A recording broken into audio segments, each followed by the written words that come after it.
السلام علیکم ورحمۃ اللہ وبرکاتہ۔ ماشاء اللہ، وعلیکم السلام۔ صوفی حارث نے بہت ہی پیارے انداز میں وہ کچھ سمجھا دیا جو شاید میں بھی نہ سمجھا سکوں۔ ماشاء اللہ، الحمد للہ رب العالمین والعاقبۃ للمتقین والصلاۃ والسلام علی سید الانبیاء والمرسلین، اما بعد، فاعوذ باللہ من الشیطان الرجیم، بسم اللہ الرحمن الرحیم۔ الصلاۃ والسلام علیک یا سیدی یا رسول اللہ وعلی آلک واصحابک یا سیدی یا حبیب اللہ۔ الصلاۃ والسلام علیک یا سیدی یا نبی اللہ وعلی آلک واصحابک یا سیدی یا نور اللہ۔ قال اللہ تبارک و تعالیٰ فی القرآن المجید والفرقان الحمید، ان اللہ و ملائکتہ یصلون علی النبی یا ایہا الذین آمنوا صلوا علیہ وسلموا تسلیما کثیرا کثیرا۔ بہت ہی پیار محبت سے درود پاک پڑھیے، کیونکہ ابھی درود پاک کی برکت ہم نے سن لی۔ اللہم صلی علی سیدنا و مولانا محمد و صحاب سیدنا و مولانا محمد وبارک وسلم وصلی علیہ، جزا اللہ عنا محمد ما هو اہلہ۔ میرے بہت ہی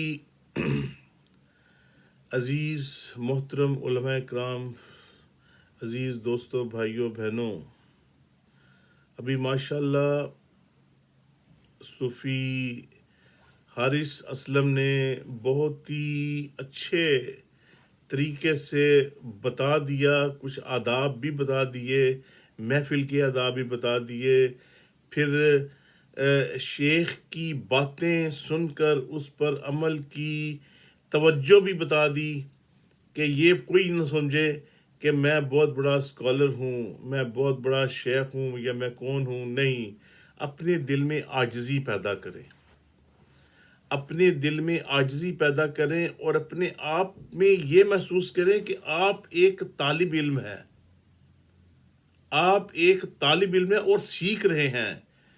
الحمدللہ ثم الحمدللہ، آپ یقین جانیے کہ میں صبح فجر کی محفل بھی کرتا ہوں، شام کی بھی محفل کرتا ہوں۔ الحمدللہ میں یقین مانیے کہ میں بچوں سے خود بہت سیکھتا ہوں۔ اس میں کوئی شیم والی بات نہیں، یہ ایک عاجزی ہے، اور اللہ رب العزت کو عاجزی بہت پسند ہے۔ اپنے آپ کو ہر وقت اس موقع پہ رکھیں کہ آپ سیکھ رہے ہیں، بچہ ہو، بوڑھا ہو، جوان ہو، جو بھی ہو، آپ کچھ نہ کچھ سیکھیں گے اس سے۔ اگر وہ آپ سے سیکھ رہا ہے نا تو آپ بھی سیکھیں گے انشاءاللہ عزوجل۔ یہ میری سوچ ہے، اور اگر یہی سوچ رکھیں گے نا تو انشاءاللہ عزوجل بہت سے جو آپ میں خرابیاں ہیں نا، ہمیں خرابی وہ دور ہوتی چلی جائیں گی۔ بس اسی نظریے کے مطابق ہی میں آج کچھ تھوڑا سا بیان کروں گا۔ اللہ رب العزت سن کر عمل کی توفیق عطا فرمائے۔ دراصل میرا ایک سوال ہے، اور اس سوال کا جواب میں نے بھی دینا ہے، آپ نے بھی دینا ہے، یعنی وہ سوال ہی ایسا ہے۔ سوال یہ ہے کہ ہم دنیا میں جتنے بھی کام کرتے ہیں، جو بھی ہماری سوچ ہے، جو بھی ہم نے مثلا کوئی بزنس کر رہا ہے، کوئی ہوم ورک کر رہا ہے، کچھ بھی کر رہا ہے، اور ہمیں اس چیز پر ایک نظر رکھنی ہوتی ہے۔ اگر ہم بزنس مین ہیں، اپنی شاپ میں گئے، اپنے فیکٹری ورکر ہیں، تو ہم نے اس پہ نظر رکھنی ہوتی ہے کہ بھی ہمارا فیکٹری ورکر جو ہے نا وہ صحیح طریقے سے کام کر رہا ہو، تو جو پروڈکشن ہے وہ میری کم نہ ہو جائے۔ یعنی فیکٹری ورکر کو ایک فکر ہوتی ہے کہ میری آمدنی کم ہو جائے گی تو میرے لیے مسئلے مسائل پیدا ہو جائیں گے، میں ویجز کیسے دوں گا، میں اس کے دیگر ایکسپینڈیچر جو ہیں فیکٹری کے، how can we afford it, and وہ اس پہ کافی اس سے نا پیچیدگیاں نظر آئیں گی۔ اگر اس کی تھوڑی انکم کم ہو، کتنا اس سے مصیبت ہوتی ہے، کتنی سوچ ہوتی ہے۔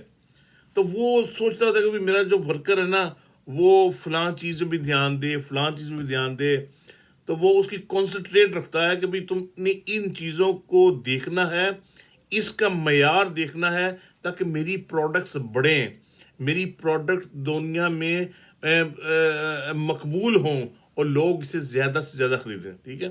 یہی سوچ ہے نا انسان کی۔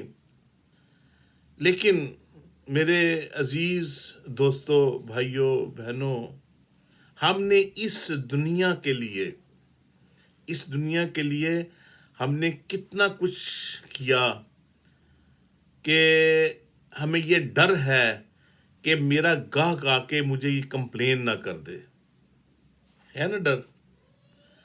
اور اس کے برعکس اگر ہم اپنی ذات کی طرف دیکھیں کہ ہم اس دنیا میں آئے ہیں تو اللہ رب العزت نے ہم پہ کچھ ذمہ داریاں بھی ڈالی ہیں، ہم ان ذمہ داریوں کو کس طرح ادا کر رہے ہیں؟ ہمیں اپنی اخروی امور پر بالکل ہی دھیان نہیں، بالکل بھی دھیان نہیں۔ کوئی ہم سے بھی کسی نے پوچھنا بھی ہے، ہمیں صرف یہ ہے کہ مہنگائی ہو گئی، کھانے کی چیزیں مہنگی ہو گئیں، ہمارا گھر کیسے چلے گا، ہماری چیز میں خرابی پیدا ہو گئی، وہ کیسے بکے گی؟ یعنی ہم صرف اپنی ذات کے متعلق سوچ رہے ہیں، لیکن ہم اس ذات باری تعالیٰ کے متعلق نہیں سوچ رہے کہ جس نے ہمیں یہ ساری چیزیں دیں۔ دیکھنا، ہم نماز نہیں بھی پڑھتے، ہم عبادت نہیں بھی کرتے، ہم سجدہ ریزی بھی نہیں کرتے، ہم گناہوں میں لتھڑے پتھرے ہوئے ہیں، لیکن اللہ رب العزت کی ذات پاک ہمیں رزق پھر بھی دیتی ہے، ہم اس سے میں سب کچھ دیتی ہے، کسی چیز کی کمی نہیں ہونے دیتی۔ لیکن اللہ رب العزت کی ذات پاک ہم سے ایک چیز چھین لیتی ہے، وہ کیا چیز؟ ہم سے سجدے کی توفیق چھین لیتی ہے۔ ہم کس کا شکر ادا کریں؟ ہم دنیا میں گر چکے ہیں، دنیا کے کاموں میں اس قدر گر چکے ہیں کہ جس کا ہمیں اندازہ نہیں۔ ہم کبھی بھی کسی دوسری چیز سے پریشان نہیں ہوئے، ہمیں اپنی اخروی زندگی متعلق بالکل بھی احساس نہیں کہ وہاں ہم نے کچھ جواب دینا ہے، نہیں، ہمیں صرف فکر لاحق ہے تو اس دنیا کی جہاں ہم رہ رہے ہیں۔ We just worried about this world where we are living، کہ ہماری کوئی لگژری، ہماری کچھ چیزیں کم نہ ہو جائیں، لیکن ہمیں آخرت کی بالکل فکر نہیں۔ اب مجھے یہ بتائیں کہ صبح کی جب نماز کا ٹائم ہوتا ہے، ٹھیک ہے، اللہ رب العزت کو جس نے توفیق دی، اللہ رب العزت نے جس کو توفیق دی، وہ الحمدللہ اٹھتا بھی ہے، اپنے ساتھ اپنے بچوں کو بھی اٹھاتا ہے، اپنی بیوی کو بھی اٹھاتا ہے، اپنے ماں باپ کو بھی اٹھاتا ہے، بہن بھائی کو بھی اٹھاتا ہے، جو گھر میں ہے سب کے اوپر وہ دھیان رکھتا ہے کہ بھی وہ نماز پڑھ رہے ہیں یا نہیں پڑھ رہے۔ لیکن خود سوچیں، آپ خود ایمانداری سے سوچیں، اس میں ایمانداری کا دخل ہے کہ آپ کے گھر میں اگر آپ کا جوان بیٹا یا بیٹی، آپ کی زوجہ یا آپ کا بھائی بہن موجود ہے، وہ آپ اٹھ رہے ہیں، آپ نے نماز پڑھی، آپ نے جا کر تکبیر اولیٰ کے ساتھ نماز مسجد میں پڑھی آپ نے، ٹھیک ہے، اگر کوئی مجبوری ہے، اگر نہیں جا سکتے، آپ نے گھر میں نماز پڑھی تو پڑھ تو لی نا، لیکن وہ جو سو رہے ہیں ان کو آپ نے اٹھایا؟ اگر آپ نے اٹھایا، ادھر سے کیا ری ایکشن آیا؟ تو وہ اب آپ بہتر سمجھتے ہیں، کیونکہ میں اپنے ماحول، گھر کا ماحول میں جانتا ہوں، آپ اپنے گھر کے ماحول کو آپ جانتے ہیں، ہر کوئی اپنے اپنے گھر کے ماحول کو خود جانتا ہے۔ تو مطلب کہنے کا یہ ہے کہ ایسے لوگ بھی ہوں گے کہ جب بار آپ کسی کو اٹھانے کے لیے جائیں تو آگے سے وہ کرخت سے جواب ہی دے گا کہ جی تو جا، تو نے کرنا ہے تو کر، میری مرضی، میں جب کروں گا تو میں دے دوں گا حساب کتاب۔ میرے بھائی یہ بات حساب کتاب کی نہیں ہے۔ اللہ رب العزت نے اگر تمہیں کچھ تکلیف دینی ہے نا، تو جب تکلیف ملے گی تو اس کو خیال ہے کہ او ہو میرے سے یار غلطی ہو گئی، مجھے تو یہ کرنا چاہیے تھا، لیکن وہ وقت اس کو بہت دور نکل چکا ہوتا ہے۔ مسئلہ یہ ہے کہ ہمیں اپنے آپ کو سوچنے سمجھانے کی ضرورت ہے۔ ہم اس وقت جو ماشاءاللہ الحمدللہ میرے اس وقت محفل میں کافی علماء اکرام موجود ہیں، اور انہیں معلوم ہے، انہوں نے بھی جب جیسے حضرت ڈاکٹر نصر اللہ صاحب ہیں، ایک اچھے عالم دین ہے، وہ ایک اچھی ان کی سلسلہ ہے جو چل رہا ہے۔ اب ان کے ساتھ بھی یہ تجربات ہوئے ہوں گے کہ اگر کوئی مولانا صاحب، کوئی حافظ قرآن، کوئی عالم دین کسی کو کہتا ہے کہ یار آپ یہ جنت اور دوزخ کے بارے میں، تو اس بندے کا آگے سے جواب یہی ہوگا کہ اور یار یہ دنیا کہاں سے کہاں پہنچ گئی، اور ابھی تک تم لوگ جنت اور دوزخ کے چکروں میں پڑے ہوئے ہیں، جب وہ وقت آئے گا تو وہ ہم خود دیکھ لیں گے۔ ارے بھائی اپنے آپ کو سمجھائیں، یہ آپ نے کتنی بڑی بات کر دی کہ جب وہ وقت آئے گا تو ہم دیکھ لیں گے۔ کیا دیکھیں گے یار؟ آپ کیا سمجھائیں گے؟ آپ کو اللہ رب العزت معاذ آپ کے انڈر ہے کہ آپ اللہ رب العزت کو سمجھائیں گے؟ توبہ نعوذ باللہ، نہیں۔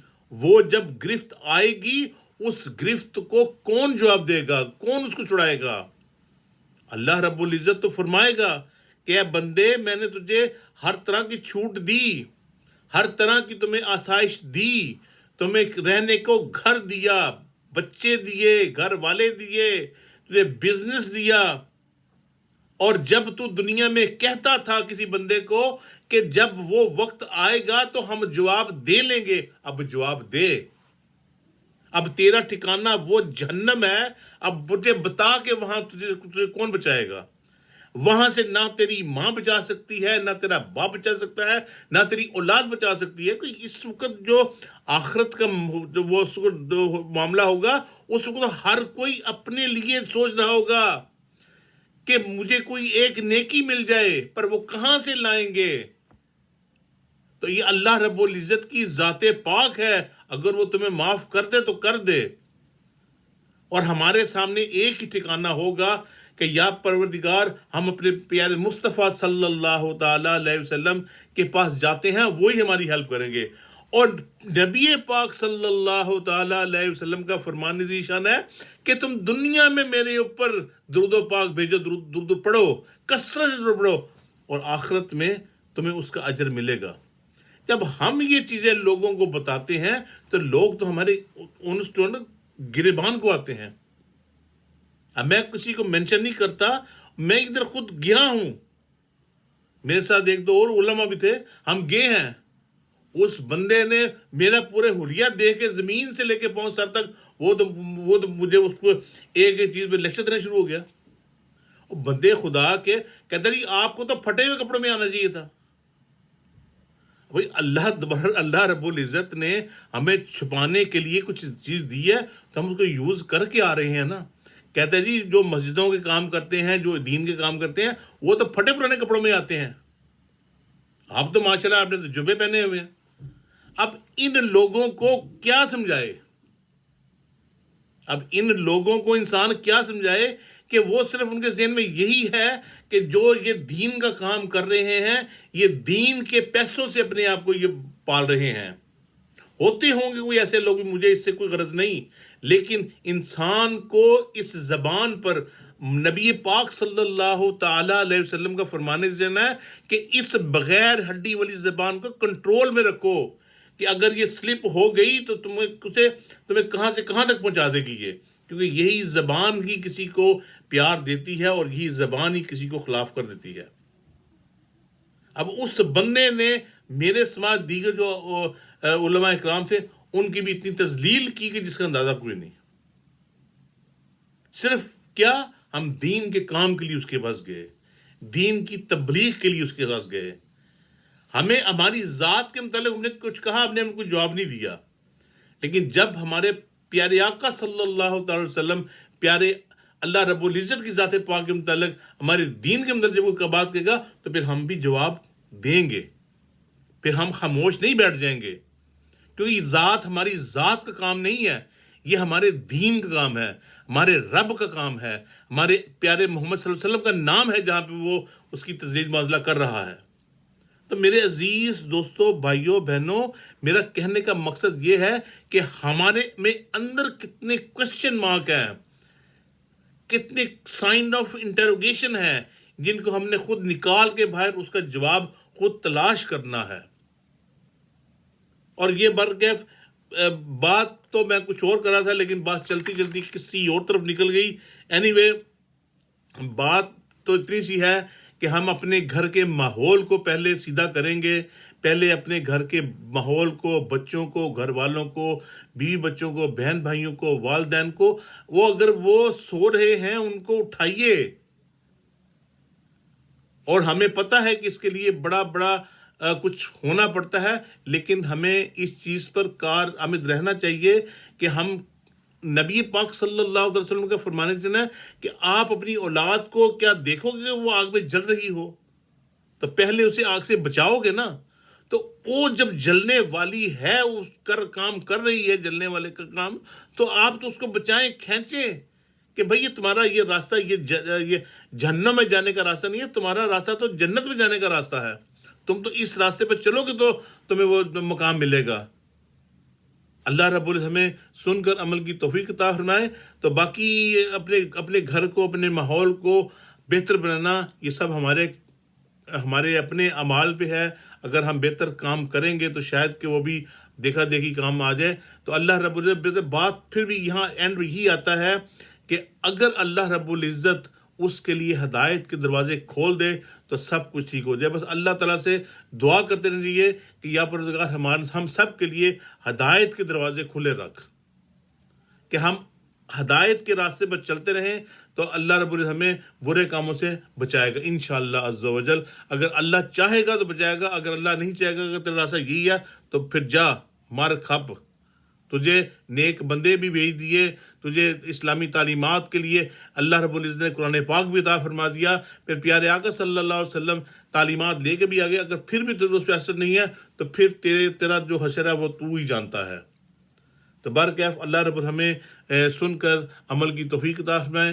وآخر دعوانا ان الحمد للہ رب العالمین۔